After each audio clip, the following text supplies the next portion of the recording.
चलिए, हम लोग का क्या चल रहा है, रोटेशनल मोशन। रोटेशनल मोशन में जो टॉपिक चल रहा, पार्ट 1 अब पार्ट 2 हुआ टॉर्क का। किसका हुआ है? टॉर्क हम लोग पढ़ रहे हैं, बल आघूर्ण पढ़ रहे हैं, ठीक है। तो ये जो टॉर्क है, टॉर्क जिसे हम लोग बल आघूर्ण कहते हैं, हिंदी में क्या कहते हैं? बल आघूर्ण। इसका पार्ट 1 और पार्ट 2 यानी कि 2 क्लासेस हो चुकी है। उसमें मैं आप लोग को बता चुका हूं कि ये टॉर्क जो है कैसे क्रिएट होता है, बल आघूर्ण कौन बनाता है, बल आघूर्ण क्या है, अगर बल आघूर्ण क्रिएट होता है तब क्या होता है, ये पिछली 2 क्लासेज में हम लोग पढ़ चुके हैं। आज की जो क्लास होगी उसमें हम बल आघूर्ण के बारे में क्या पढ़ेंगे? कैलकुलेशन, टॉर्क का कैलकुलेशन करेंगे, उसके फॉर्मूला को जानेंगे कि टॉर्क का फॉर्मूला क्या होता है, टॉर्क का फॉर्मूला क्या होता है, टॉर्क निकालते कैसे हैं, टॉर्क किस तरह से निकालते हैं। तो ध्यान दीजिएगा इधर, टॉर्क इज कैलकुलेशन की बात करेंगे हम। कैलकुलेशन, किसकी कैलकुलेशन होगी जी? किसकी कैलकुलेशन करेंगे? टॉर्क की कैलकुलेशन करेंगे। तो यहां हम लोग लिखेंगे टॉर्क, टॉर्क बोले तो बल आघूर्ण, टॉर्क बोले तो बल आघूर्ण, बल आघूर्ण को ही हम लोग क्या कहते हैं? टॉर्क कहते हैं।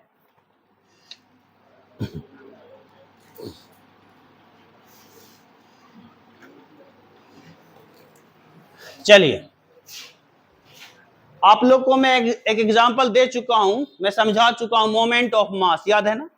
Moment of mass, moment of force, द्रव्यमान का आघूर्ण, बल का आघूर्ण, ये सारी चीज मैं आपको बताया। फिर ध्यान दीजिएगा, जैसे यहां पे देखिए, ये आपका मान लिया ये पॉइंट ऑफ रोटेशन है। ये क्या है आपका?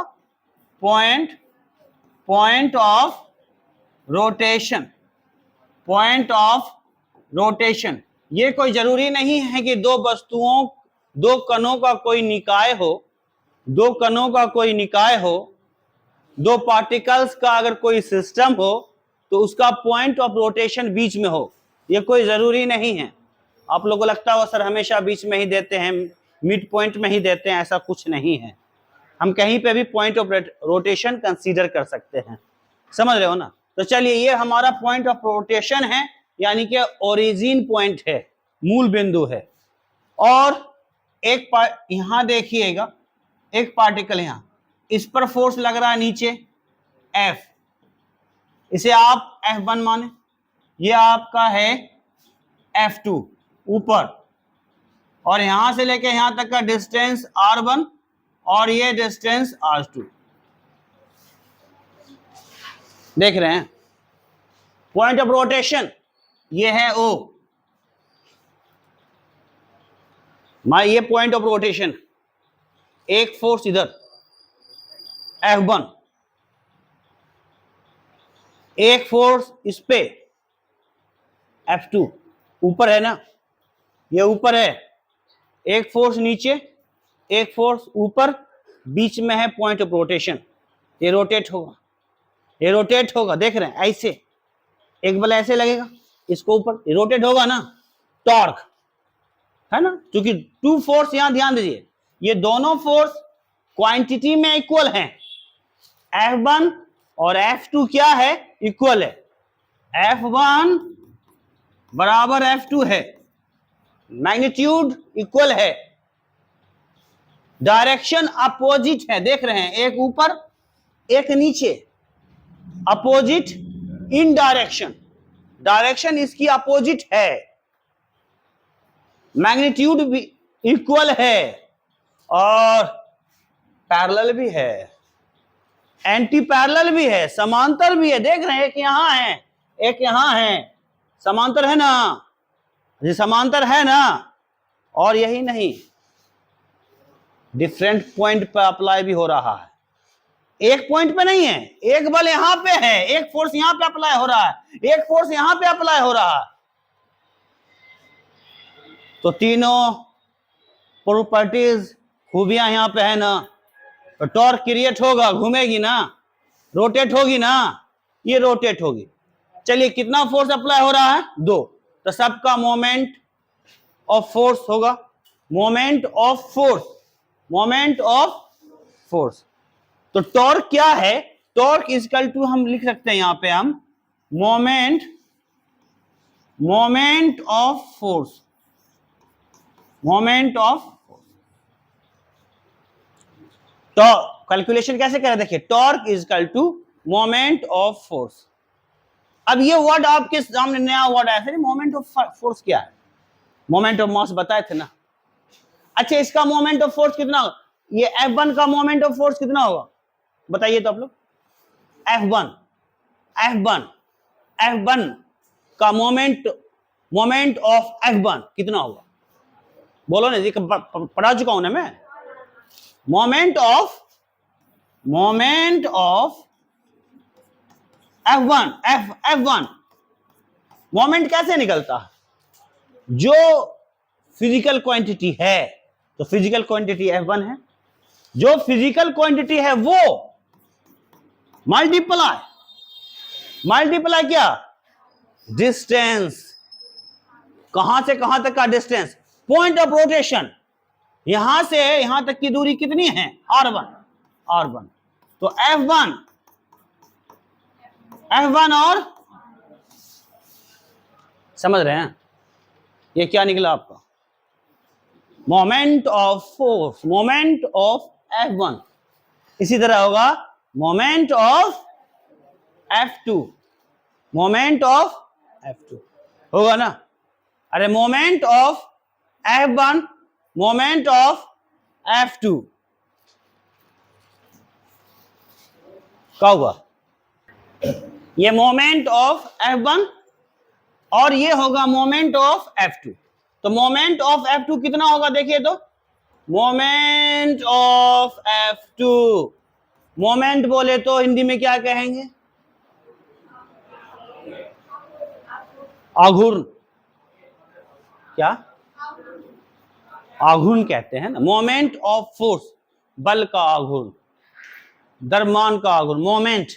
अब देखिए मोमेंट ऑफ F2 क्या होगा, F2 ये डिस्टेंस R2, दो फिजिकल क्वांटिटी है यहां पे सॉरी यहां पे ये फोर्स है, ये भी फोर्स है फिजिकल को, तो इसका मोमेंट अलग होगा, इसका मोमेंट अलग होगा।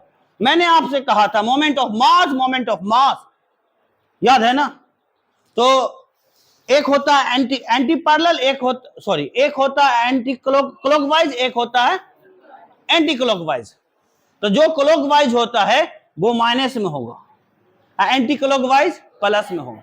यहां पे आप देखिए, यहां पे ध्यान दीजिएगा, टॉर्क को यूं लिखिए आप, टॉर्क, चलिए इसकी बात कीजिए, ये मोमेंट ऑफ F1 R1 होगा, देखो तो ये ऐसे घूमेगा, ये क्लॉकवाइज है कि एंटी क्लॉकवाइज, क्लॉकवाइज की एंटी क्लॉकवाइज, एंटी क्लॉकवाइज, ये देखिए ये फिर ऐसे घूमेगा, क्लॉकवाइज की एंटी क्लॉकवाइज,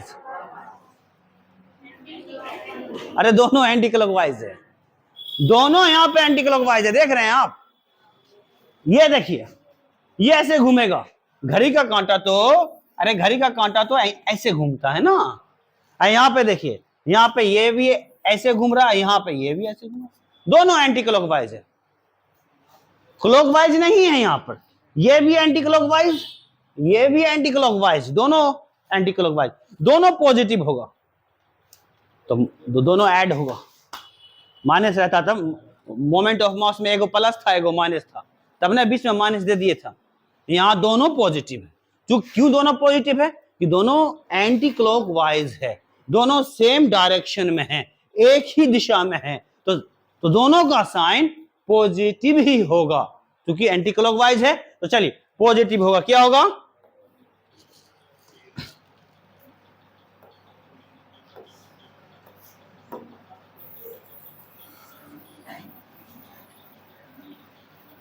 तो देखिएगा F1 R1 और प्लस F2 R2, देख रहे हैं। तो टॉर्क इजकल टू अभी मैंने आपसे कहा कि F1 और F2 इक्वल है। फोर्स जो दोनों अप्लाई हो रहे, एक नीचे एक ऊपर जो हो रहा है, दोनों की क्वांटिटी बराबर है, मैग्नीट्यूड इक्वल है ना, दोनों क्या है, इक्वल है। तो आप इसे F का F ही रहने दे सकते हैं, नहीं रे, R1 F R1 plus F2 F रहने दो R2।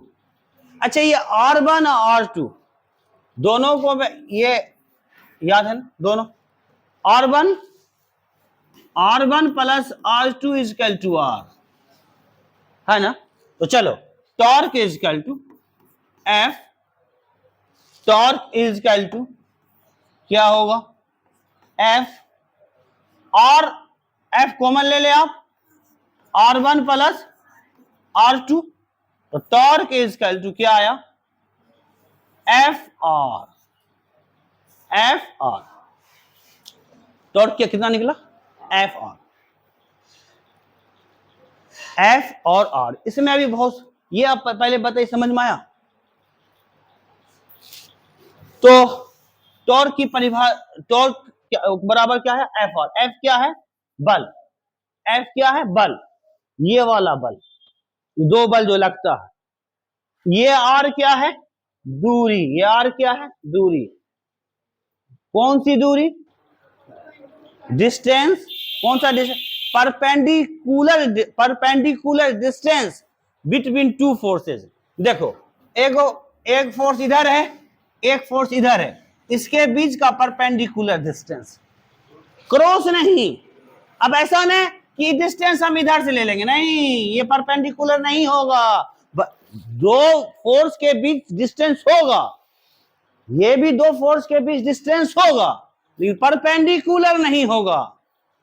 टॉर्क क्या कह रहा है, perpendicular distance between two forces. आपको डिस्टेंस लेना है, लेकिन परपेंडिकुलर लेना है, 90 डिग्री वाला लेना है। तो ये देखिए, ये डिस्टेंस आपको लेना है, ये डिस्टेंस R है। तो ये मैं आपको लिखा चुका हूं ना, बल आघूर्ण बराबर बल गुना दो बलों के बीच की लंबवत दूरी। ये निकला, ये समझ में आया, कैसे आया। अब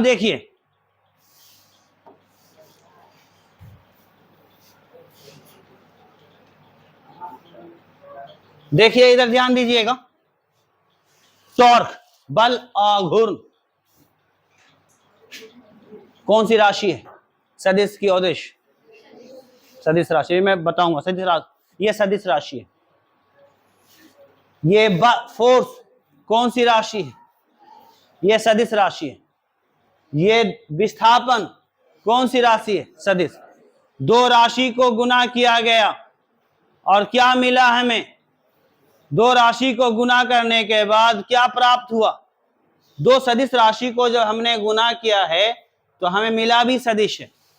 तो कौन प्रोडक्ट है, ये वेक्टर की स्केलर की डॉट प्रोडक्ट, और स्केलर प्रोडक्ट तो एक ही हुआ।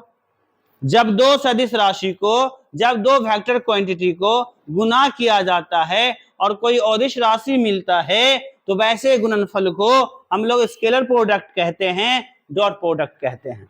उसमें डॉट का यूज होता है, उसमें कॉस थीटा का यूज होता है।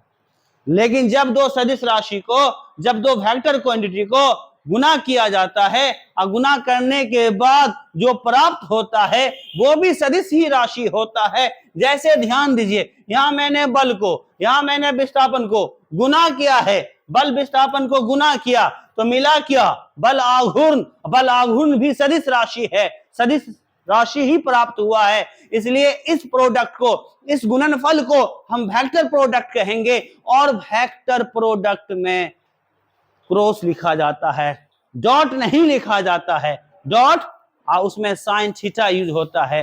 आप इसे चाहें ऐसे लिखिएगा, यहां टॉर्क वेक्टर है, वेक्टर आर, वेक्टर एफ,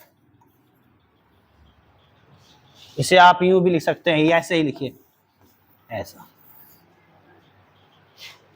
अब आप बोलोगे सर यहाँ एफ आर लिखे, पहले एफ लिखे बाद में आर, और यहाँ पे आपने पहले आर कर दिया बाद में एफ किया। तो याद रखिए, जब आप वेक्टर के फॉर्म में लिखिएगा ना, बल आघूर्ण को सदिश के रूप में लिखिएगा। बहुत बारीकी चीज है, इसको ध्यान से सुनिए। जब आप बल आघूर्ण को सदिश के रूप में प्रदर्शित कर रहे हैं, सदिश के रूप में लिख रहे हैं, बल आघूर्ण तो सदिश राशि है और उसको आप सदिश राशि के ही रूप में लिख रहे हैं, जैसे मैंने लिखा, तो ऐसी स्थिति में पहले आर लिखेंगे, वेक्टर आर, बाद में एफ लिखेंगे। अगर आप पहले एफ लिखते हैं बाद में, जैसे पहले एफ लिखते हैं बाद में आर लिखते हैं, तो आपका ये लिखना गलत होगा, आपका लिखना।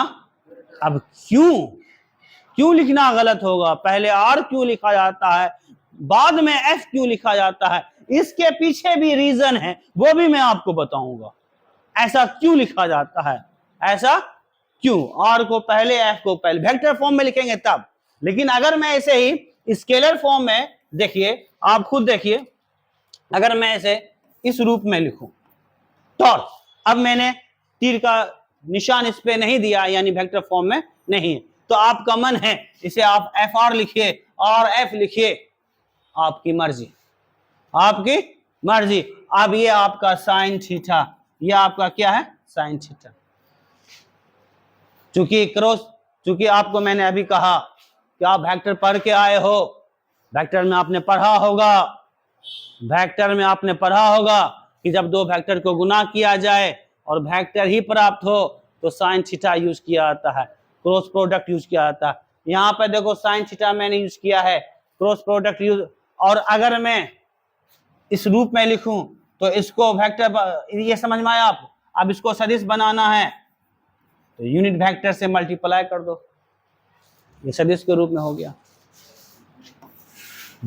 वेक्टर ए का, इसका वेक्टर टॉर्क, इसका मैग्नीट्यूड लिखना है तो आप एफ आर साइन थीटा,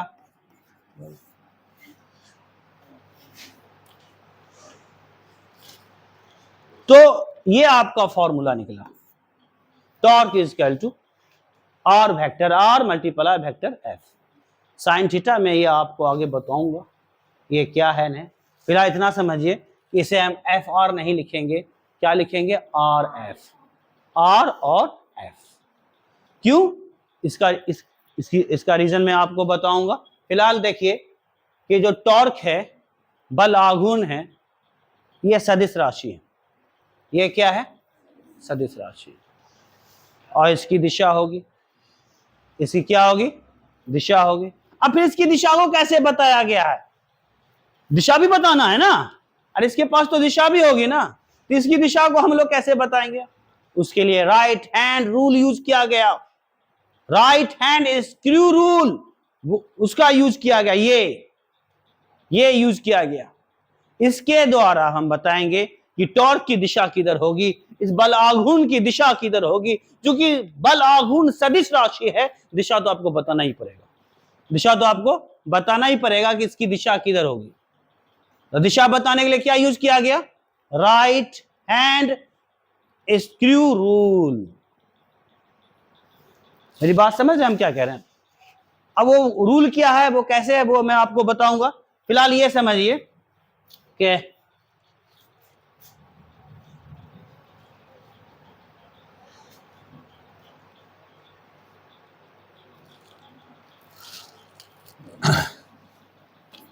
चलिए, बल आघूर्ण कौन सी राशि है, बल आघूर्ण सदिश राशि है। कौन सी राशि है, सदिश राशि है। बल आघूर्ण सदिश राशि है, एक हो गया। दूसरा देखिए, इसकी बीमा क्या होगी, इसके बीमा की अगर मैं बात करूं, डायमेंशन की बात मैं करूं, डायमेंशन, इसकी बीमा क्या होगी, बीमा कैसे निकालेंगे, बीमा से पहले ऐसा करते हैं ना, बीमा से पहले हम लोग मात्रक की बात कर लेते हैं। किसकी बात करते हैं? मात्रक की। देखो जी, मात्रक यूनिट, इसका मात्रक क्या होगा? बल आघूर्ण का मात्रक यूनिट क्या होगा? तो यूनिट कैसे, देखो याद करने की चीज नहीं है, यूनिट और डायमेंशन वो याद नहीं किया जाता है, उसको बनाया जाता है, निकाला जाता है। कितना याद रखोगे? अरे भौतिक राशि, फिजिकल क्वांटिटीज, कितने फिजिकल क्वांटिटीज का तुम यूनिट याद रखोगे, डायमेंशन याद रखोगे? हाँ? मुश्किल है, हो ही नहीं सकता। इसलिए निकालने के लिए हमें सीखना है कि यूनिट कैसे निकाला जाएगा, डायमेंशन कैसे निकाला जाता है। तो चलिए यूनिट निकालना। टॉर्क इज इक्वल टू क्या है हमारा? टॉर्क की बात अगर मैं करूं तो अभी देखिए, इसे हम ऐसा लिख सकते हैं ना, या एफ और जो भी लिख सकते हैं। तो अब देखिएगा, ये देखिए, अब इसका मात्रक न्यूटन, बल का मात्रक न्यूटन, विस्थापन दूरी, इसका मात्रक मीटर, इसका मात्रक मीटर। तो टॉर्क का मात्रक क्या निकला? Newton metre. Unit of torque newton metre, unit of torque newton metre. Okay, अब हम डायमेंशन की बात करेंगे। डायमेंशन, डायमेंशन, इसके डायमेंशन की बात करेंगे, इसके बीमा की बात करेंगे। ध्यान दीजिए, टॉर्क क्या होगा? F R. एफ क्या है? फोर्स। फोर्स का बीमीय सूत्र क्या होता है? M L T minus two, M L T minus two. और देखिए, इसका बीमीय सूत्र क्या होगा? एल, डिस्प्लेसमेंट है, एल एन होगा, लंबा लेंथ, तो ये होगा आपका एल। देखिए टॉर्क एम, एल के सर पर एक, एल के सर पर एक, कितना होगा? 2 होगा। M L two T minus two, ये किसका डायमेंशनल फॉर्मूला निकला? टॉर्क। बात समझ रहे हो ना? टॉर्क एक वेक्टर क्वांटिटी है, इसके पास डायरेक्शन भी होती है। इसके डायरेक्शन को बताने के लिए राइट हैंड स्क्वायर रूल का उपयोग किया गया है। क्यों? इसलिए कि ये वेक्टर प्रोडक्ट, ये vector, right hand square rule का उपयोग क्यों किया गया? कि ये वेक्टर प्रोडक्ट, वेक्टर प्रोडक्ट की डायरेक्शन को बताने के लिए राइट हैंड स्क्वायर रूल का उपयोग किया जाता है। तो चलिए अब देखिएगा, इसका यूनिट क्या है? Newton metre. Unit of torque newton metre, dimension of torque M L two T minus two. Okay, ये आपका क्लियर हो गया। अब पहले जो है आप एक काम करें, इसे पहले आप लोग उतार लें, उसके बाद दूसरा उतारिएगा।